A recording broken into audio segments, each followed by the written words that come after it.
Emyaka egyo nga sinafuna misomo gye nali nnima obutuufu nali nnima nga nze ndaba mbitegeera. For more than a decade, Sylvia Namutebi was satisfied with her crop yields until a new program highlighted her farming shortcomings. After the training, she and the residents of a small rural village in Buikwe District, 60 kilometers east of Kampala, are now quickly making a name as a model farming community. Within it, a benchmark model from the farming program is helping farmers like Namutebi appreciate the relationship between them, the environment, and their health.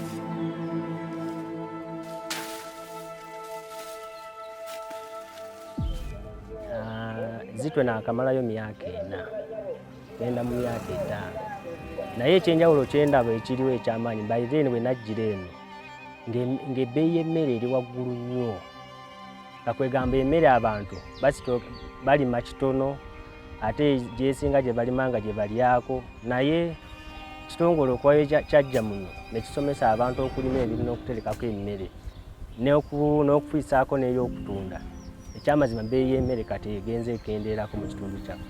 Regenerate Africa, the organization behind the transformational training for farmers in Buikwe, is a Ugandan climate regeneration non-profit. They work in tandem with partners and host communities to implement a community improvement model called Population, Health and Environment.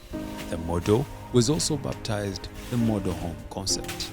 So PHE stands for Population, Health and Environment, and it is a multi-sectoral or multi-dimensional model that we use to sort of help communities understand the interrelation between their health and their environment. In Uganda, PHE came into action as organizations started to recognize that communities could not engage in adequate stewardship over the environment and natural resources unless their basic needs like health, nutrition, and economics were met.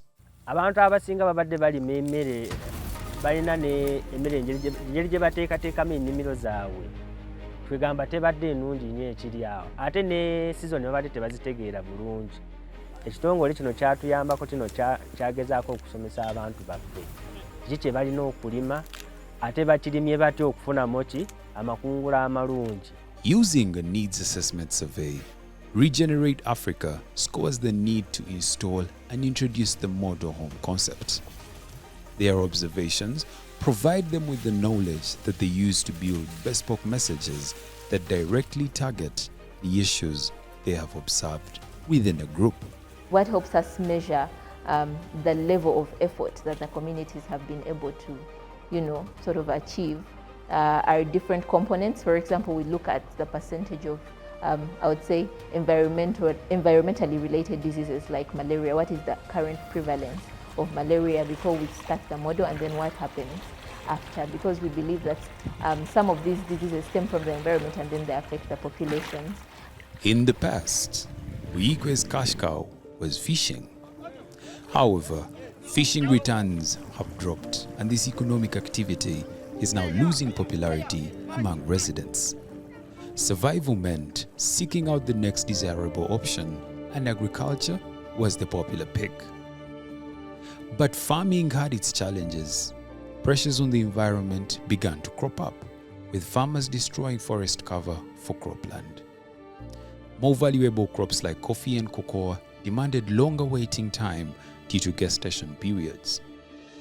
These pressures disturbed farmers, making them more open to messages like Regenerate Africa's promise that relieved them of their troubles. Emisomo gyatukyusa tumanyi omuntu nti woba olima ettaka lyaffe lino toleeta bbomba. Ne batukubiriza n'ekirala okusimba emiti. Abamu tuli wafunda. Ojja kwetaaga ng'oyagala kooko, oyagala omumwanyi. Ate nga wonna asimbawo omuti.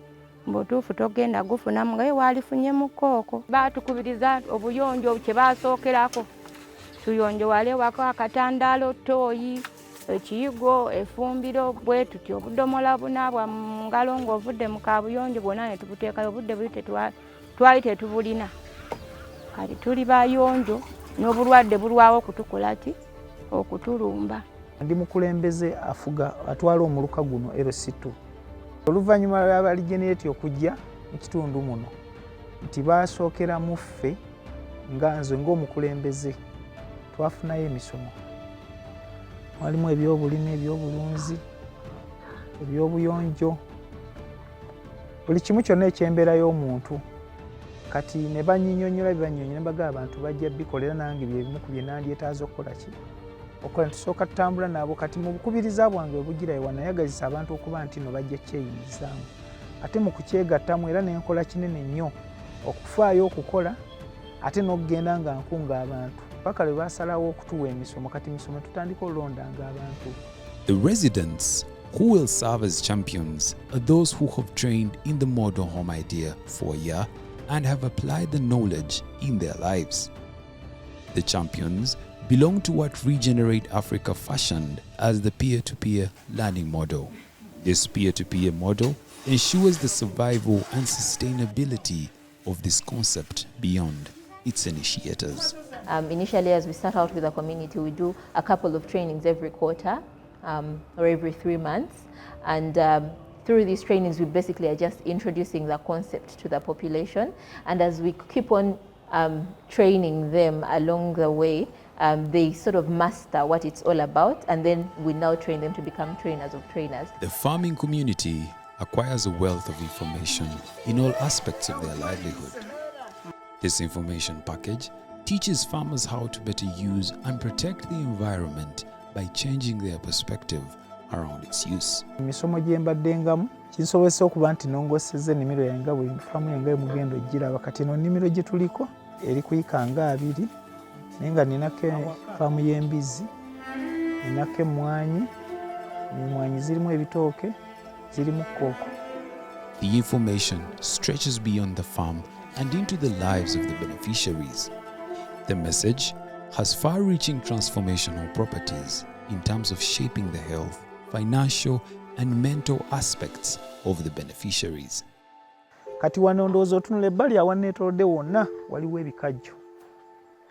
So kati nze olw'omusomo guno ate kinkakatako okuba nti nze omu ku avunaanyizibwa okulaba nga nkakasa bannange tunywerere kukuuma obutonde obutasala muti. So bikajjo babijjamu ssente ez'amangu naye nze nfuna ekitono naye nga mmanyi nti nkuuma obutonde osobole okumbeezaawo ekiwanvu okusinga okukola ekyeyokulima ekikajjo nga sikuumye butonde n'endya lumu ate ekitayinza kuyamba baana be tuzadde. We promote planting of both indigenous and fruit trees.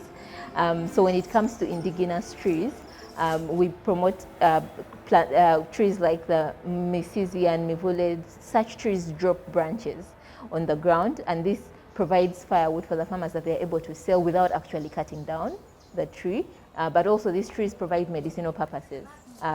So their leaves, the leaves and stems and sort of like the barks that they have provide medicinal purposes to the people. Buikwe District does not have a very good decentralized health system. So most of the places actually don't have health facilities. The PHE model integrates what its architects believe is an exemplary and humane lifestyle into 4 cardinal points: population, nutrition, health and hygiene, and the setting under which people work and live. As people occupy a place, they depend on the natural resources around them. These would be the lakes for water, the trees for firewood. So as a population, health and environment, we are working together to make sure that none of these are affected. We don't affect the environment due to coexistence. And you also realize as people stay in a particular area and depend on the natural resources, misuse them, we have health challenges that come along. Health challenges like water pollution, as you know, the viveras get into the water, and then there's poor waste disposal that gets into the water. Diseases, dysentery, diarrhea, typhoid, malaria keep coming up. So what the population, health and environment does is that to interlink these activities, human beings must be able to coexist with the environment, sustain it for the future, but as well as manage their health needs. The PHE message has also been well received in farming communities. In 2023, the National Population Council, as State Population Monitor, conducted a study of the PHE strategy with predictable outcomes. The findings suggest a 5.5% increase in tolerance to messages around family planning and controlled childbirth in host communities such as Buikwe, from 55% before program implementation to 60.5% within a year of implementation. The investigation credits this increase to improved male engagement and involvement through targeted messages, such as providing higher living standards for a controllable number of family members. This seems to have been a popular message among the men. The same report observed a shift in the mentality of the recipients. This, it suggests, was responsible for the farmers' attitude toward the environment and their subsequent endeavors. Nze nkubiriza abantu nti baddeyo ku mirembe ng'egyali gy'abajjajjaffe gy'okkakaalukanira mu maanyi gaffe ne kutegeera kwaffe okweyongereza amagezi g'omulala, omuntu abeere ng'akozesa ekibanja kye ku ebyo ebijjamu. Tolowooza kukola kinene, kola ekitono ekijja mu maanyi go ate okirongoose okirabire bulungi kisobozesa okuyamba famire yo. Tubaddengawo lwa nnyanja. Ennyanja, ebyennyanja ne bikulu, abantu ne bavuba envuba embi n'esaanawo, kati kyalina nnyo kyetuyamba. Kati ssaawa ya leero ne tubeerawo olw'ebibira, abantu bwe bakifuula ekyenfuna ne beerabira okukolera emirimu gye balina okukozesa amaanyi, ne batandika okusaanyaawo ebibira okufuna okw'amangu. Kati ssaawa ya leero n'ebibira biweddewo. Kati nze okulamba ensalo zange, era ndowooza olaba emiti egimu emikulu, nagenda nga nsimbako emiti kwonna kwonna gye mpita. So kati ne mba nguze ne ngatta era ngezaako simba emiti ku nsalo. Kati misomo gino gigenza okujja nga nagyo ginyinyintiza ekyokusimba emiti ku nsalo kitya ti ebirime wakati bifuna ekitangala nga waliwo emiti emisaamusaamu. Emisomo gye gimu batukubiriza okuba nti tulina okuba nga tuzaala abaana, naffe abasajja badde nga batugamba nti tuzaale abaana ab'ekigero. Naye family planning zaffe ezera buli twanika emikono nga baga nti oba nazo bazitufunire zikusinga zibeere mufe abasajja, kubanga obuzibu abakyala babusanga mu kalolizi w'abasajja. But no system is without its flaws. The scale-out component has been challenging. Initially, we wanted it to be sustainable, so we brought in the approach of every person we train, every trainer of trainers, or we call them PHE champions. Every champion is supposed to train 5 other people in the same model or in the same work. But we realized that they're also having their different challenges. Issues to do with how do I transport myself to another community to be able to teach them? How do I gather other people to be able to, teach them the same thing that that I've learned? Kuba nti ekizibu kye tulina kya butale. Obutale butono buli wala.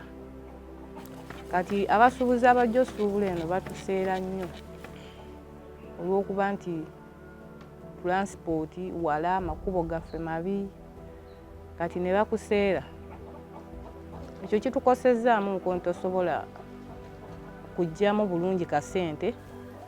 Regardless of its imperfections, Regenerate Africa is continually recalibrating and improving the PHE program to accommodate and persuade farmers like Mobidu who are yet to accept their message and heed their call.